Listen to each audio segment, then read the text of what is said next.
No spoilers. Presidency keeps Madlanga report under wraps for now. Chaos in KZN legislature as Premier Ntuli survives removal vote.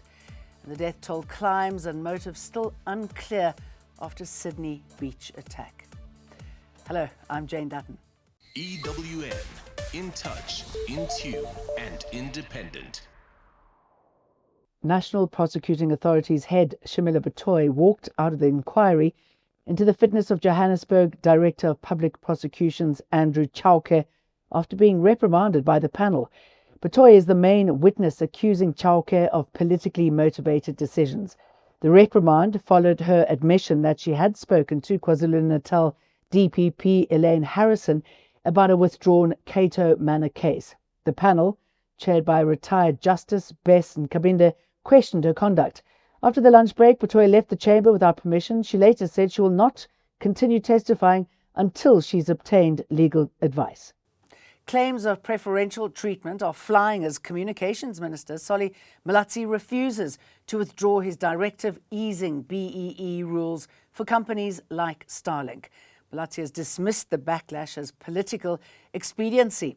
Parliament's Communications Committee Chairperson Kusela Sangoni Diko wants the directive scrapped, arguing it undermines the spirit of the law. But Malatsi says the policy allows companies to invest through equity equivalents instead of selling stakes to local black investors. The support for the policy directive was overwhelming, so there is, quite frankly, no need for any action beyond what we have done with making sure that the policy directive is consistent with the law. The motion to remove Premier Ntuli has failed.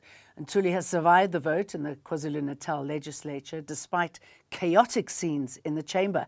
The IFP-led coalition remains in control of the provincial government. The MK party accused the IFP-led coalition government of failing residents. It's a shame that the people of KwaZulu-Natal, they think as leaders here, we are taking decisions that will address their challenges. And what we are doing here, we see MKP and EFF joining forces to create unnecessary chaos with a lot of unnecessary accusations of the government that is failing. The presidency is drawing a hard line on the Madlanga Commission. Only the final report will be made public, not the interim one. The commission is probing corruption inside South Africa's criminal justice system. An interim report lands on President Cyril Ramaphosa's desk on Wednesday. It includes detailed witness testimony and evidence from the past 3 months. But presidency spokesperson Vincent Magwenya says releasing it now would be reckless. Some of the witnesses that have come before the commission are going to be called back again to continue with their evidence. South Africa has been excluded from the first G20 Sherpa meeting under the US presidency, starting today in Washington. Pretoria says it was formally told earlier this month it is barred from all US-hosted G20 events next year. In a diplomatic note, South Africa has asked member states to place its exclusion on the agenda, warning it sets a dangerous precedent.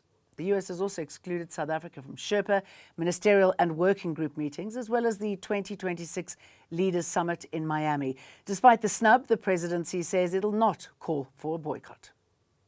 The active phase of the search and rescue operation at the collapsed temple in Verulam, north of Durban, will end once police confirm the site has been fully cleared. 5 bodies have been recovered after technical teams worked through several layers of debris over 2 days. Once cleared, the site will be handed to the Labour Department for a full investigation. The Western Cape has imposed water restrictions to prevent summer shortages. Several towns are at high risk, including Knysna, Calitzdorp, Van Wyksdorp, Ladysmith, Zua and Witstrand. Level 6 restrictions apply in Düsseldorp and De Rust, and Level 4 are in place for Knysna, Plettenberg Bay and surrounding areas. Other towns face lower level restrictions, while Cape Town remains unaffected. The Johannesburg Metro Police are alarmed by a surge in drunk driving. Nearly 200 motorists were arrested in the past week as festive season travel ramps up. The arrests follow intensified roadblocks, roving patrols and targeted operations across the city.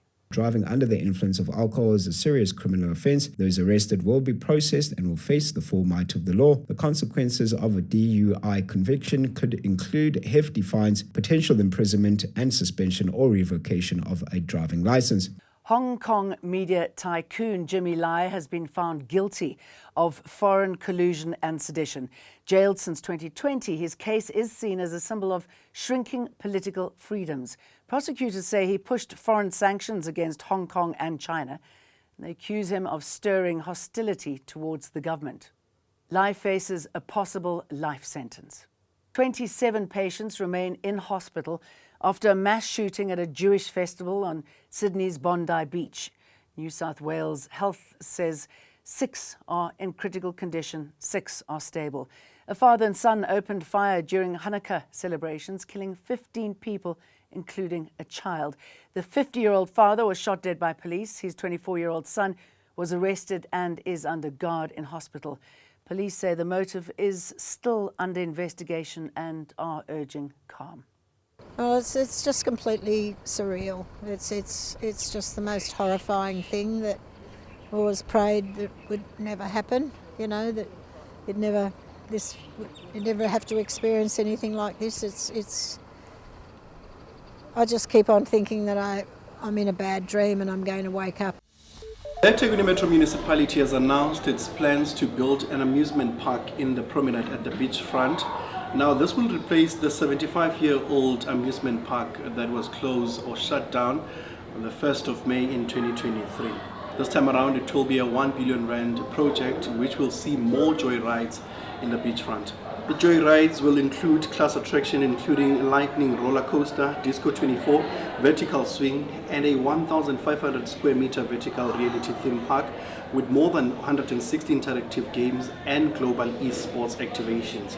According to the KwaZulu-Natal Metro, this will bring about 500 job opportunities for those in the construction industry, and then it will then bring 900 permanent jobs for those who are in the hospitality and technical services.